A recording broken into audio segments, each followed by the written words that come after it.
On the first half, we're fighting just one wave consisting of 5 enemies. The first thing I want to note is that there are elemental shields on this half. The Hydro Gunner has a Hydro Shield, which is weak to Electro, and the Pyro Slinger has a Pyro Shield, which is weak to Hydro. Based on these elemental weaknesses, this half naturally lends itself to an Electro-charged or Taser team, which is exactly what I'm using here. I have Xingqiu and Beidou acting as my Hydro and Electro damage dealers, Sucrose to group the enemies together, and Barbara to keep the team alive.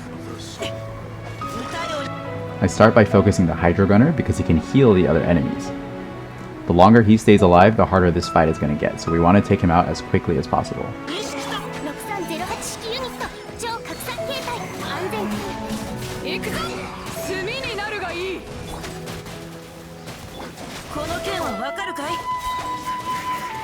After I defeat the Hydro Gunner, I shift my focus to the Pyro Slinger. The other 3 enemies are melee ranged, so they'll end up grouping themselves around me naturally while I focus the Pyro Slinger.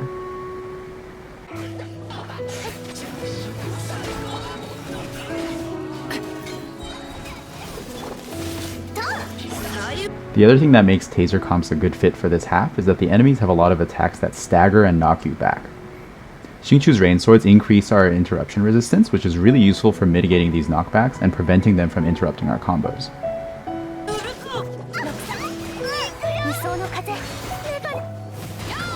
After I defeat the Pyro Slinger, I just try to keep my focus on whichever enemy has the most HP remaining and let the AoE damage take care of the other 2.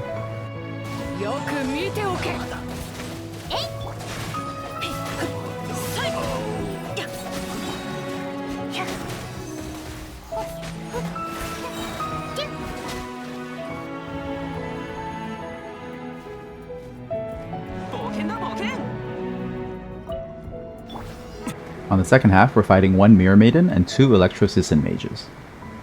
As soon as the stage starts, I immediately run up to the Mirror Maiden with Kaya and hit her with 1 normal attack followed by his skill. This combo allows me to stagger the Mirror Maiden so I can start knocking her back into the back wall.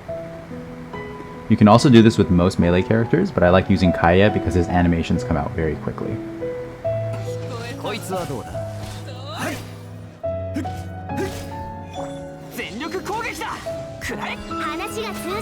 Once she's pushed up against the back wall, she won't have as much freedom to move around all over the place, which makes it easier for me to deal damage. I'm using a national team variation with Xiangling and Kaya as my damage dealers. The Mirror Maiden has increased Hydro Res, and the Sisson Mages have increased Electro Res. Similar to the first half, this naturally leads us towards a team that deals mostly Pyro and Cryo damage, so that we don't have to play into the enemy's strengths. Even if you don't opt for a national team, I recommend sticking with one of these 2 elements, like a Freeze or Vaporize team.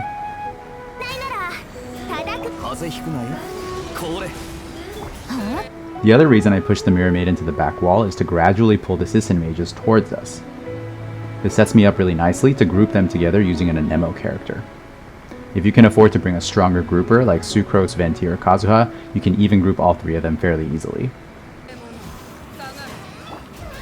One very important mechanic on this half that you need to be aware of is the Mirror Maiden's Hydro Aura. This aura pulses every 15 seconds and applies a Hydro debuff to your on-field character. If that character uses an ability while the debuff is on them, the cooldown of that ability will be double the original cooldown. If you swap characters while the debuff is on you, the debuff will carry over onto the next character. This is probably the worst debuff you can encounter in the Spiral Abyss because you end up losing so much time when those cooldowns are increased. Coming back to the fight, in this frame you can see that Bennett suddenly has these 2 Hydro-looking auras on his health bar. This is the indication that he's been hit by this debuff. Luckily there is a way to remove this debuff, and that is by triggering an elemental reaction with that Hydro aura. Conveniently, Bennett's burst periodically applies Pyro to characters that are standing inside of it. If I have a Hydro aura on me, and then Bennett's burst applies Pyro onto me, those 2 elements will trigger a Vaporize reaction and remove both elements. So as soon as I see that Bennett's been hit by the debuff, I make sure not to use any of my abilities or swap to any characters. Instead, I just stand around inside Bennett's burst and wait for that next tick of the Pyro application.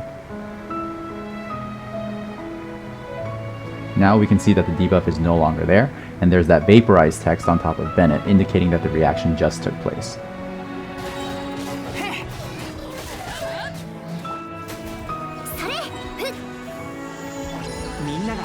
The other thing that makes Bennett a great counter to this mechanic is that his burst cooldown is 15 seconds, which happens to match the frequency of the aura's pulse.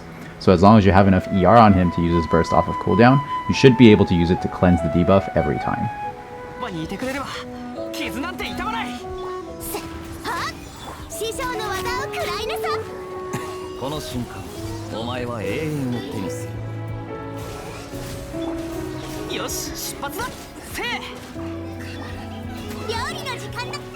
After you defeat the Mirror Maiden, the fight becomes a lot easier since the Sisson mages have much less health and don't have any CC to lock you down.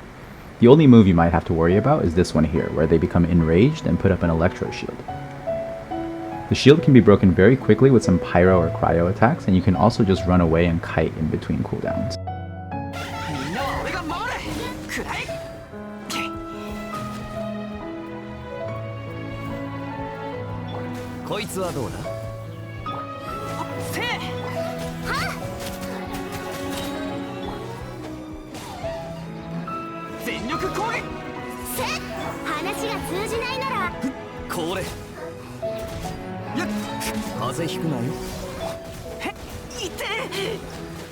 Builds will follow right after this, and they're also in the video description. As always, thank you so much for watching.